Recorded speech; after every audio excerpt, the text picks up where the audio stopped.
If you were injured by a drunk driver, there are some very important things that you need to know.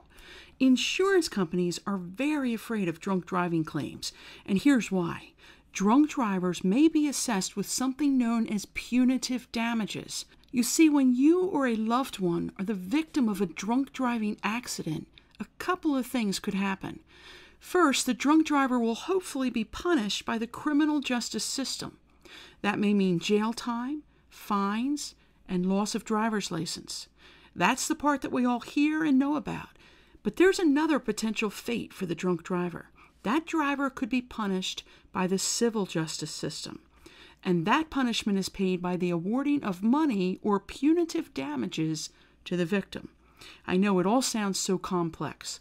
Our recommendation to you is this. You focus on getting well and dealing with your medical issues, and call us and let us handle the legal issues.